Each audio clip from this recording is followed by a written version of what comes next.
The Long Road by Wolfland.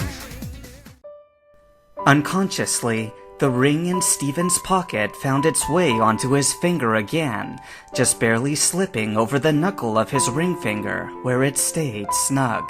Raising his hand in front of his nose, he stared hard at the silver band as he slowly turned it around. The sensation of metal encircling his finger was foreign, but somehow comforting in a way, sort of like his memories of her. Would his mother truly have been proud of him too? Did she have the same expectations of him as his father? He'd never know the answer, but somehow he still felt the growing urge to prove that the journey was worth it all, and not just for his father's sake either. Clenching his hand into a fist, the light danced off the ring's polished surface, a reflection of his newly found resolve. She might not be able to see what he'd been able to accomplish, but just maybe she'd still understand if he showed her with his own two hands. Metagross's Pokeball gave a shake at his hip, and the light chink of metal on metal sounded as he tapped its ball in acknowledgement.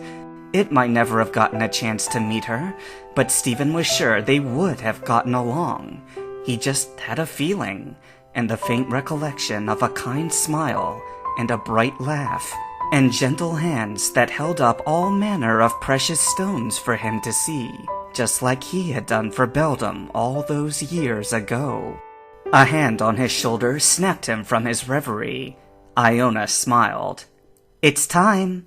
Stephen swallowed as she stepped forward, the other elites filing in behind her. Glacia gave him a terse nod as she brushed by, and Phoebe's eyes were wide with excitement. It would be her first time, besides her own inauguration. Simon shuffled past, and then it was his turn. He would bring up the rear, the last in line, the surprise reveal. Metagross's ball rocked again, along with the other 5, and he tapped them all once before taking a deep breath and falling into step. The stage opened up before him, slowly unveiling the crowd that awaited his appearance with bated breath. He spared a sideways glance as he stepped into view. Cameras flashed and shutters clicked, and a murmur rippled through the room, all eyes glued to his every move as he slowed to a stop at Drake's side. The former champion met his gaze with a steady look, ignoring the reporters with practiced ease, and offered a tip of his cap before turning back to the podium. "I'm sure by now you have all guessed as to why this conference has been called." As Drake began, Stephen finally mustered the courage to look out over the sea of faces, all eagerly upturned towards him, and it hit him all at once as he marveled at how this was more nerve-wracking than any of the battles he'd fought to get to this point. He hoped the onset of nervousness didn't show, though, and he had to resist the urge to fidget as he stared back at the cold lenses of the cameras in front of him. But what had Drake said before? "You'll get used to it." Somehow, Stephen doubted it. Crowds were never his thing, especially when they were all staring at him. But then again, as isolating as it felt to sit in the spotlight, he wasn't truly all alone. At his side, he felt the weight of 6 Pokeballs, and in the back of his mind, a quiet reassurance hummed through, muting the words of Drake's speech to an incomprehensible babble. Thumbing the ring around his finger, he gave quiet thanks for the support. They had gotten this far together, and together they would push on. A swell of confidence poured forth, and the sounds of the crowd came rushing back. "Introduce Hoenn's new champion, Stephen Stone!" The clamor of the crowd grew to a roar as Metagross's presence gave a warm pulse, and he raised his hand with an easy wave and a winning smile. A picture of eloquence and power befitting the shoes he'd yet to grow into, but unquestioningly deserved to wear.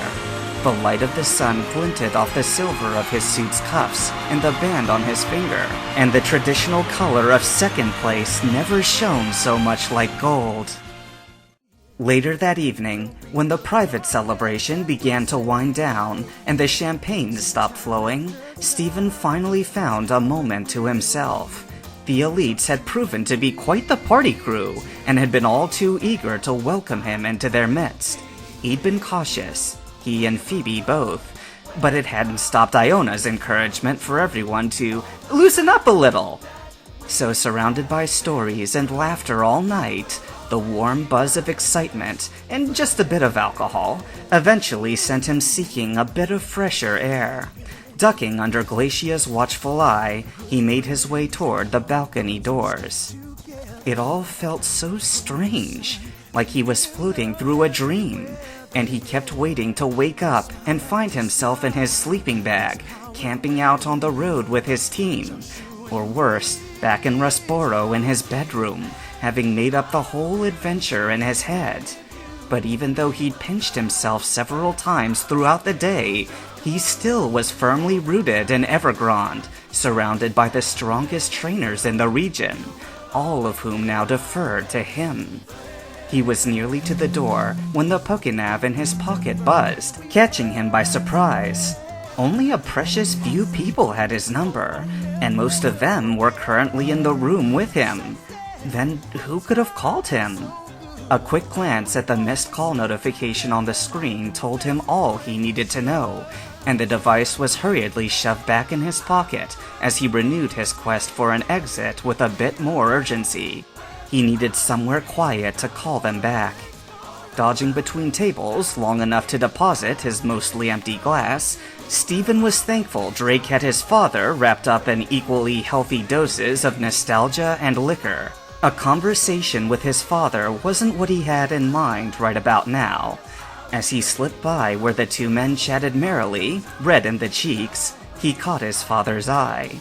An arm still wrapped heartily around Drake's shoulder, Joseph spared just a moment to give him a wink and a thumbs up. Stephen offered a quick wave in return before he ducked past, reaching for the patio door and opening it just enough to slip outside. He hadn't even pulled the door shut behind him before the cool evening breeze hit him all at once. Crossing the balcony, he slouched against the railing, reveling in the way it prickled at the collar of his jacket. With a sigh, he let his head roll back, filling his vision with Evergrande's nighttime sky. Somehow, the stars felt closer than they did at home. He wondered if she was looking at the same stars right now. Before he realized it, his phone was already in his hand, and he looked down at the number called up on the display. The heat creeping up in his cheeks had to be from the bubbly, right? Iona and Drake had been insistent that he celebrate in true fashion, and his first drink had turned into 2 or 3. His thumb hovered over the send button just a moment longer before he pressed it and brought the phone to his ear. "Hey, Roxanne." Her shout of congratulations was probably audible in the next balcony over, but he didn't care. He was grinning like an idiot into the speaker. Roxanne excitedly chattered away on the other end of the line, and for the first time in a long time, he was excited at the prospect of going back to Rustboro. He laughed as she finally paused to take a breath. How could I forget about that victory tour? It was a promise, after all. The Pokemon Trainer's Handbook, 3rd edition, sits on a shelf in a quiet study. It collects dust. A newer version on the lower shelf gets far more use. But if one were to pluck it from its resting place and flip through the dog-eared pages filled with water stains and smudges of dirt, past the numerous doodles of rocks and caves and gems, they'd find a place near the back, somewhere below the index, where a single, solitary note rests. Written in refined, if not a bit sloppy handwriting, is a date followed by 3 words. "We did it."